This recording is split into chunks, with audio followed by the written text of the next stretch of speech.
In the spring of 1940, before most European civilians understood what the word blitzkrieg truly meant, British code clerks in an improvised cipher hut on the third floor of the Hôtel de Crillon in Paris were already intercepting something that didn't match the known German wireless patterns.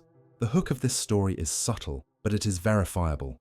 Before Paris fell, there existed a very short window, roughly mid-April to late May 1940, when MI6, SDK, France's external intelligence, the British Expeditionary Force liaison mission, and a handful of GCHQ forward cryptanalysts were all in the same physical city at the same time. The hotel, less than a kilometre from the French Ministry of the Navy, turned into a temporary nerve centre. There, an MI6 field officer, Captain Thomas Keane, cover-titled as a commercial shipping auditor with the BEF's Directorate of Movements, began noticing anomalies in diplomatic pouch routing across ostensibly neutral embassies. The struggle came from the simple fact that the British weren't supposed to be wading into neutral courier streams at all. France was a sovereign allied state. Its ministries were already fraught with internal arguments about rearmament, supply bottlenecks, and the fracturing of the Third Republic's centre of gravity. Yet the German panzer groups, particularly Panzergruppe von Kleist, pushed through the Ardennes far faster than Quai d'Orsay planners ever modelled. So Paris became an intelligence-compressed zone. MI6 officers, French naval attachés, Polish liaison cryptographers evacuated from Warsaw, and code-breaking students from Cambridge all shared rooms, cables, and ashtrays. In those rooms, someone began rewriting the origin metadata of naval routing information. Downstream of London, upstream of Moscow. Insight comes from the surviving bits of documentation. In the National Archives in Kew, HW-131 and HW-5 series fragments show British naval kill grid coordinates being present in traffic that should never have reached the diplomatic layer. These kill grids, standard in the Admiralty's Trade Division, were used to describe cordon sectors for RN destroyer hunts against U-boats. But what made Keane uneasy was this. The specific coordinate block SW-5312 appears in a Soviet packet in mid-May 1940, 5 full days before that grid was included in an Admiralty summary destined for the French Naval High Command. Keane writes in a pocket diary note, "Someone is shaving these values before they ever hit our own master list." That remark is one of the few direct primary source fragments that ties an MI6 officer to this early clue. The reveal occurs when Keane triangulates something even stranger. Vichy-era diplomatic pouches, originating from embassies still technically neutral, pass through diplomatic bagrooms in Paris, Lyon, and occasionally Marseille. But some of those pouch volume freight data points don't align with their public logs. One route, a low-visibility route through the Foreign Office of the Lithuanian legation, was outbounded to Riga, then to Moscow by late May 1940. Lithuania was still independent at that time, but only barely. The Soviet occupation would begin in June 1940. In hindsight, this created a tiny, very narrow temporal corridor. For roughly 2 weeks, Soviet intelligence could launder traffic through a Baltic diplomatic channel that still preserved diplomatic pouch integrity. The British later concluded it was the cleanest interception path in Europe, untouched by both the German field police and French censors. Reflection here isn't moralizing, it is operational. Intelligence historians often forget that WWII's espionage environment wasn't only black versus white, Axis versus allies. It was highly multi-vector. Britain needed the Soviet Union to stay in the war later, but in early 1940, Whitehall still viewed Moscow not as a partner, but as a hostile intelligence power. The Soviet NKVD would have had enormous incentive to acquire naval routing data, because controlling loss rate intelligence in the North Atlantic could shape future strategic positioning. Every British merchant sunk was an economic blow. And if you could predict convoy lanes, even before the Germans operationalized those kills, then you could see the entire British war economy like a financial heat map. The close settles on one detail. Keane writes a short budget request on 28th of May 1940 for 3 extra stenographers and 2 grounds teleprinter operators. He cites increasing suspected laundering of payload origin metadata. Parliament never approved that request. The Dunkirk evacuations consumed everything. But in that phrase, laundering of payload origin metadata, lies the kernel of the entire mystery. Because Keane is describing a technical behaviour that only makes sense if there's a human actor upstream of London, inside Paris, splicing the numbers before official tables even exist. And that's the cliff this narrative now stands on. Was this merely a fluke of miskeyed French clerks? Or was this the first fingerprint of the spy who would sell secrets from Paris to Moscow? During the same week, British destroyers were shuttling the first lift of BEF soldiers off beaches near Dunkirk. London's Naval Intelligence Division received an intercept that, on its face, should not have existed. It was a truncated payload, not an entire message, but the data structure was unmistakable. The Royal Navy's anti-submarine kill grid annotation scheme. The grid mapping under discussion was an H-series block, Gibraltar extension lanes used when routing OG convoys west of Finisterre. Yet the origin envelope, as reconstructed later by GCHQ, did not trace to an Admiralty source, nor to a French naval intelligence channel. Instead, the telemetry pointed to a diplomatic switch that had transited a French commercial attaché's desk. The stunned reaction inside MI6 was simple and galling. Someone in Paris was moving British naval kill grids east, to Riga, and then to Moscow. The struggle here becomes technical, not just moral or institutional. The British mapping concept for convoy protection used letters and two-digit blocks, then partitioned them into coarse sectors. The Royal Navy published these grids only inside top-secret, ultra wrappers, and even then, only to a handful of distribution nodes. Admiralty Trade Division, Western Approaches Command, the C&C Home Fleet, and a very small number of liaison officers in Paris, so Franco-British naval committees could synchronize their U-boat reports. No French commercial attaché should ever have had any visibility of those kill grids. And yet, in the closing 10 days of May 1940, those numbers appeared in a Soviet traffic cluster that GCHQ reconstructed after the war from Lithuanian diplomatic disconnects. The sequence alignment was precise. The British grids were not fabricated.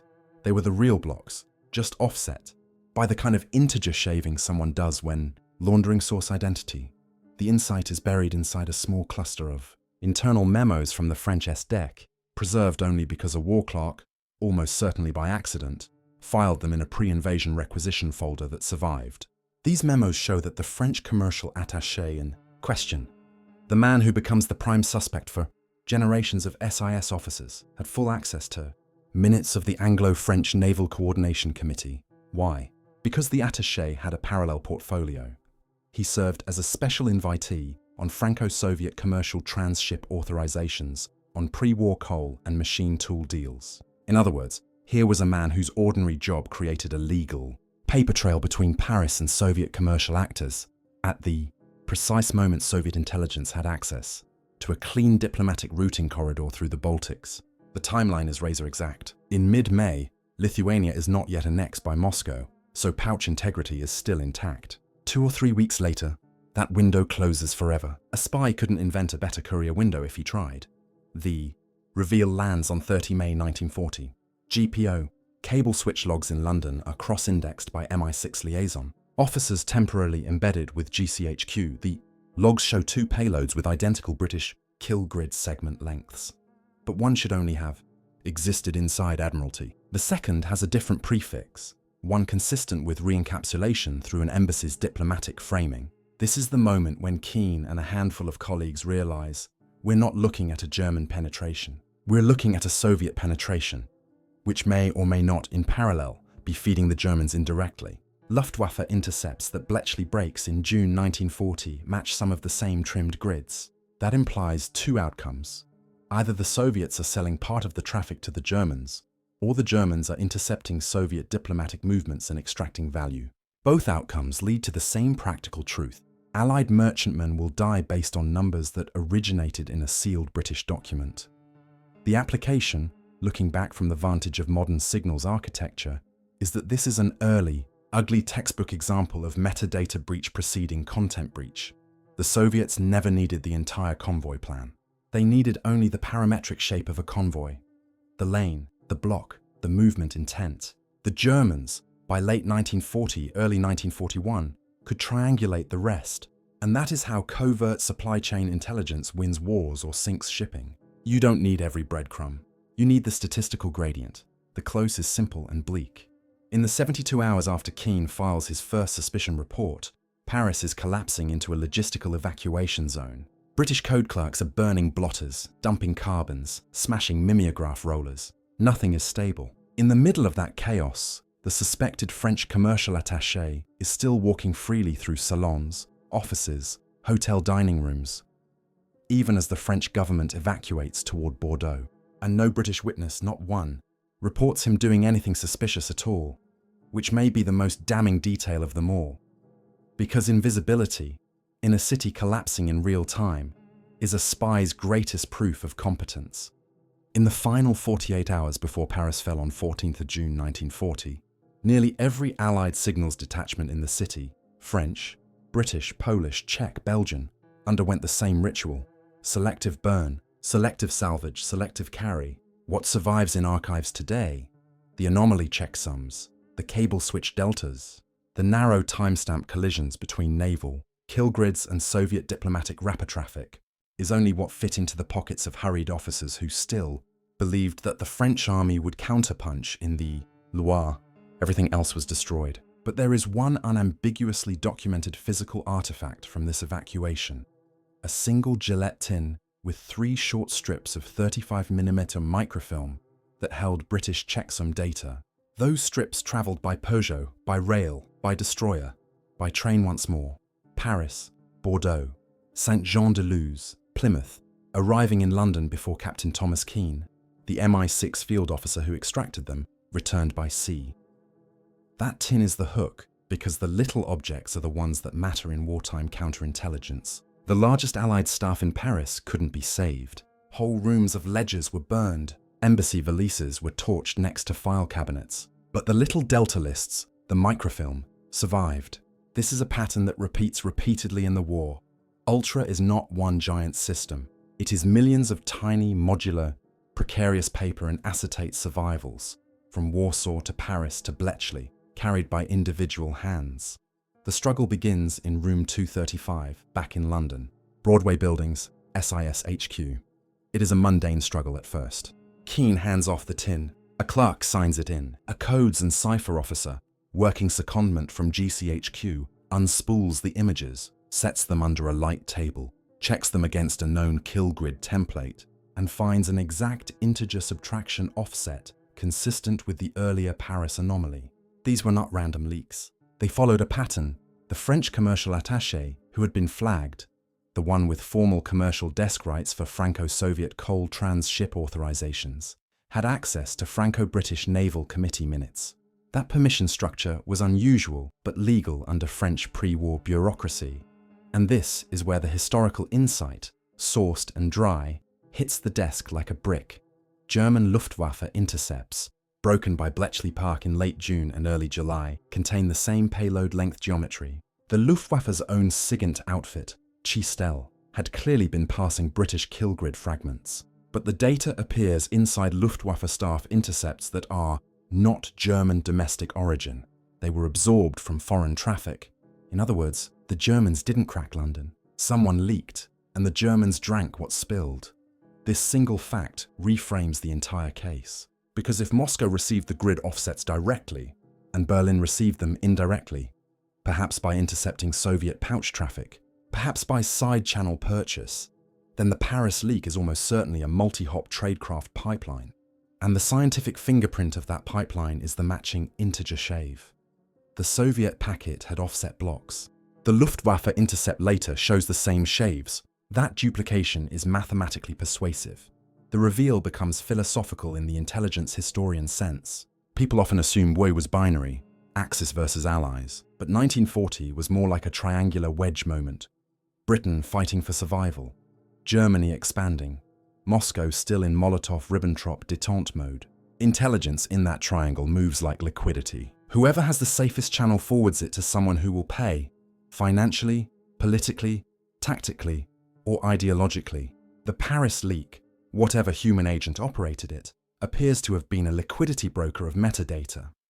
By 1943, when British forces captured Soviet diplomatic archives near Smolensk, the Smolensk Papers set, archivists logged a single-line item referencing a Soviet payments ledger to a Paris intermediary with cultural cover.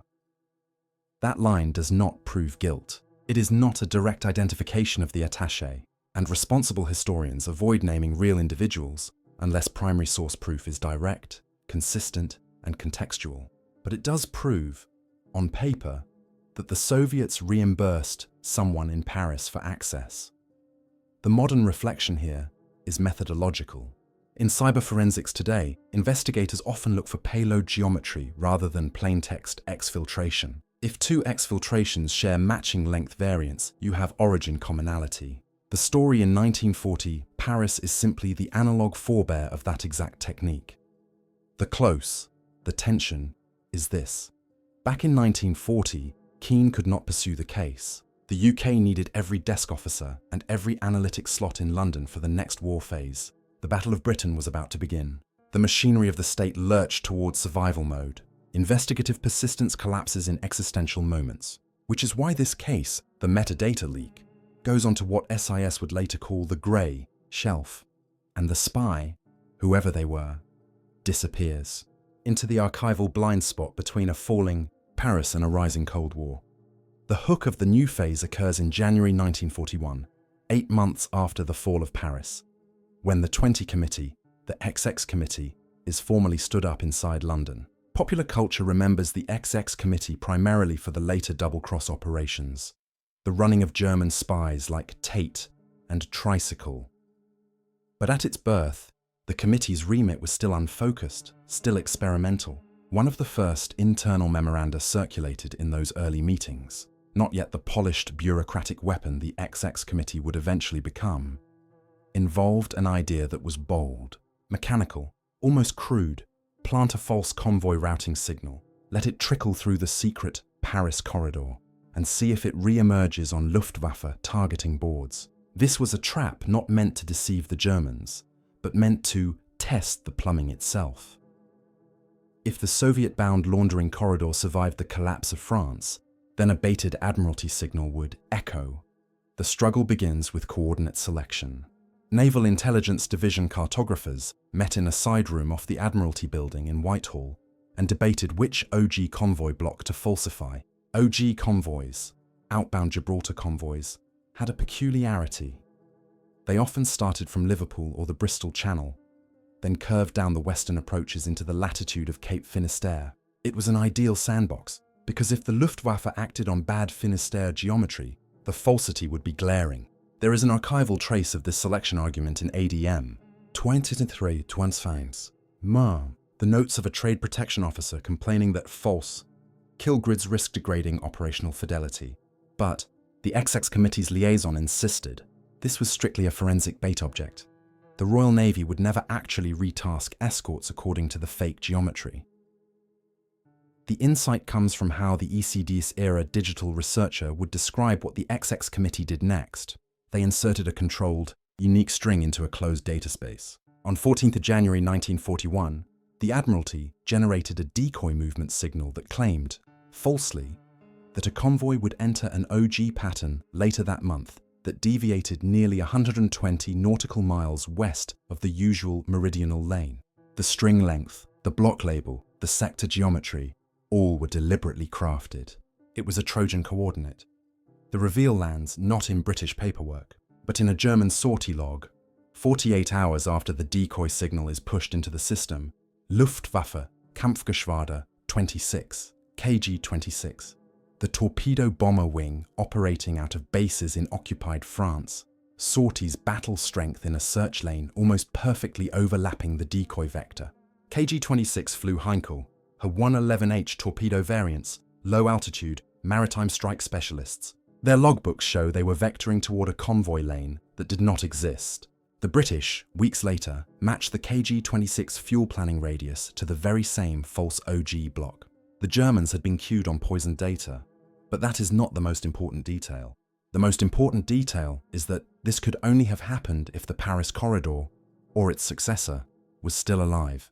Someone, or some routing architecture, still existed that could take a British Admiralty block, strip origin metadata, and push it toward a channel Moscow and Berlin could observe or exploit. In other words, the pipeline persisted into 1941. Here, the story acquires a kind of grim cleanliness. The French commercial attaché, the prime suspect, had vanished into the archival void the previous autumn. The Third Reich was now occupying Paris. Vichy France had built a collaboration government. NKVD residentures had to rewire their European tradecraft networks. And yet, the code echo still occurred. There is something almost probabilistic in that silence. The identity of the spy matters less than the persistence of the topology. Someone built a plumbing system robust enough to survive a regime collapse. The application then becomes uncomfortable for the modern listener. This is early proof that disinformation, the deliberate planting of bait metadata, can be used diagnostically. The XX committee was, in January 1941, doing what modern cyber threat hunters call tripwire canaries. The British didn't know where the leak lived, but they could verify that the pathway still existed by watching who acted on synthetically crafted numbers. The close, the tension, is the unanswered question the XX committee could not answer. If the Paris commercial attaché was the mechanism in 1940, who or what inherited his corridor in 1941? Was there a second human asset downstream? Or had the original tradecraft, the route itself, become institutionalized enough that individual humans no longer mattered? That is the question that will push this investigation into the post-occupation murk, toward Montoire, toward the Vichy bureaucracy, and toward a disappearance that no Allied document ever satisfactorily explains. The hook in this chapter is not a signal trace, but an absence in the chaos between October 1940 and early 1941, as Vichy France stabilized under Marshal Pétain. One name that British analysts had flagged in late May, early June 1940 as a possible metadata laundering vector simply disappears, not killed in action, not arrested, not recruited, not defected in any traceable channel. The French commercial desk officer, with privileged access to Franco-Soviet commercial clearances and red-across privileges to Anglo-French naval coordination minutes, vanishes into a blank archival blind spot. The absence is its own fact. The absence becomes the clue. That disappearance occurs during the same administrative quarter that produced the Montoire handshake. 24th October 1940, the infamous photograph of Pétain and Hitler meeting in the Loire-et-Cher, an image that symbolically sealed Vichy's willingness to collaborate under the German frame. Most modern popular histories remember the image, but they forget the paperwork fog that followed it. Entire filing rooms were re-indexed, the bureaucratic euphemism for re-rubrication under occupation. Tens of thousands of card indices were moved between ministries, and thousands of personnel file slips, those tiny 6-4 fiches, were lost, misfiled, or deliberately incinerated by local prefectures attempting to clean their own administrative house to avoid future post-war legal liability. That is where the struggle begins. British SIS researchers who revisited the wartime registry, materials in the early Cold War, the newly established Section 9 Soviet branch within SIS, found that the Vichy period registry chain for this commercial desk officer was catastrophically incomplete. The entry card exists, the fiche describing the officer's presence in pre-invasion Paris, but there is no validated exit, no formal reassignment, no internal security disposition, no repatriation form. In the French civil service system, which is usually obsessive with exit accounting, there is no signature line where a real human being ever signs him out. In other words, the paper trail ends like a rope cut, clean. The insight arrives in 1943, 3 years after Montoire, when British forces capture a tranche of Soviet diplomatic files near Smolensk during the German retreat. Among those papers, archivists unearth a single-line item, a ledger row, referencing a Soviet disbursement for a Paris cultural intermediary. The phrase is maddeningly sterile. No name, no personal detail, no rank, no passport number. The entry references Prague as a pass-through mechanism. It does not assert espionage. It does not specify what was purchased, whether it was metadata, political gossip, or naval signals geometry. What is historically important is that the ledger fragment ties the Soviet payments ledger to someone physically within the pre-invasion Paris intelligence ecosystem, someone who was receiving rubles. It is here that the reveal locks into place. British investigators, ethical ones, cannot identify that intermediary without direct attribution. There is no way to ethically assert it was the same commercial attaché who disappeared in the Montoire quarter. So responsible intelligence historians do not name him, not because a suspect list doesn't exist, but because the archival evidentiary standard is not met. What is incontrovertible is narrower and more chilling. Moscow was paying someone in Paris, and that someone was operating in the same institutional geometry that had access to metadata embedded inside Allied Naval Committee minutes. Modern application follows naturally. Data brokers do not need whole documents. They need only the derivative objects, the deltas, the offsets, the second-order derivatives. The Paris 1940-1941 pipeline appears, with the cold forensics hindsight of decades, to have been a metadata brokerage layer more than a content espionage cell. British kill grid blocks are not plans. They are shapes of plans. If you can sell shapes, you can steer submarines, or sell steering authority to those who will. The close is a quiet knife twist. SIS case officers, revisiting the matter in 1946, 1947, and again in 1950, write marginalia in the grey shelf memoranda that read like exhausted defeat. One line is especially stark. Subject removed himself before we knew to look for him. That sentence is the post-war summation, the suspected conduit, the man who might have laundered origin metadata from London, Paris, Baltic, Moscow, vanished in the paperwork blizzard that followed the Montoire handshake. There is no court record, no arrest, no defection credential, no death certificate, only a space where a name should have sat, the void itself becoming the historical artifact. And so the case transitions from wartime surveillance to a Cold War riddle into Part 6. The hook of the final chapter is a paradox. When the war is finally over, when the guns fall silent in May 1945, the British intelligence machinery is suddenly free enough to re-enter the rabbit holes it had abandoned in 1940. For 6 years, survival had eclipsed curiosity. But now, with a defeated Germany and with Soviet armies planted all across Eastern Europe, the strategic polarity flips. The Soviet Union is no longer the potential counterweight to the Axis. It is the new adversary. And that shift, that pivot, instantly resurrects the once archived London-Paris-Baltic anomaly as a Cold War priority. The struggle begins inside an office that didn't exist in 1940. CIS-Soviet Section, Section 9. Chartered post-war to analyze Moscow's global tradecraft posture, inherits the thin box of 1940 fragments labeled Paris, Naval Metadata. The box contains almost nothing: 3 microfilm strips, a photostat of the integer shaved grid, 2 diary pages in Keen's hand, and 1 memo from SIS to Admiralty Naval Intelligence, summarizing the KG-26 Echo. That's it. That is all that survived the continent-wide collapse of 1940. Still, even with that tiny residue, Section 9 analysts recognize the unnerving operational lesson buried beneath the dust. The Soviets had successfully extracted strategic maritime metadata from a theater the NKVD didn't physically control. And if they could do that under German guns in 1940, what could they do with half of Europe under their control in 1946? The insight surfaces in one of the first internal analytical papers Section 9 produces, a report circulated only to SIS division heads and a few senior counterintelligence chiefs in the Admiralty. The paper doesn't accuse a man. It never names the attaché who vanished in the Montoire quarter. Instead, it isolates the architectural principle. An upstream metadata broker existed in Paris in mid-1940 with sufficient access privileges to adulterate British naval kill grid origin signatures. This sentence, dry, almost mathematical, becomes a conceptual hinge because the new Cold War problem requires a new Cold War lexicon. The report is not asking, who was our traitor? It is asking, how do we stop this happening? Again, now that the Soviets occupy Prague, Warsaw, Budapest, Riga, Vilnius, and Berlin's eastern half, the reveal arrives in a manner that is subtle, not cinematic.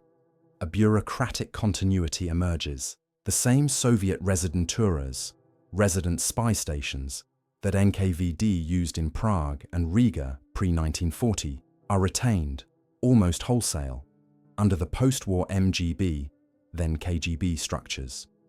The tradecraft scaffolding survives regime shifts. Therefore, the Paris metadata laundering mechanism was almost certainly not a lone spy with a briefcase. It was a node inside a repeatable routing ecosystem. an ecosystem that could survive the fall of one capital and simply reconnect to another. Modern reflection is uncomfortable, but necessary. In current digital intelligence work, the hardest problem isn't the theft of the secret, it is the theft of the shape of the secret. The Paris case is one of the first documented instances in European signals history where the adversary didn't require plaintext, only the geometry of the plaintext. That is how Moscow and Berlin could redirect naval torpedo bombing strategies with only partial signal contents. It is the same principle today in traffic analysis and network topology inference. So we confront the unresolved end, the cold, documentary silence. There is no photograph of the suspect after June 1940. There is no Soviet file naming him outright. There is no Vichy security report confirming his capture. There is no Gestapo fingerprint card. There is no exfiltration record. There is no burial certificate. There is no pension filing. There is simply nothing. The case remains suspended, permanently, in that missing space. This is not romantic fiction. It is the opposite, a bureaucratic void, a footnote in the Ethics Committee minutes. 3 narrow strips of microfilm stored in a small grey box, a ledger fragment captured in a forest outside Smolensk, and a single intelligence question that outlived the greatest war in human history. Not who betrayed us, but what do we call a war if the most decisive strikes can be enacted by those who never fire a shot, who simply adjust numbers in the dark? The British never closed the file. It is still, technically, unclosed, and the spy who sold secrets from Paris to Moscow remains unburied, because the only grave he ever left behind was a missing line in a registry drawer.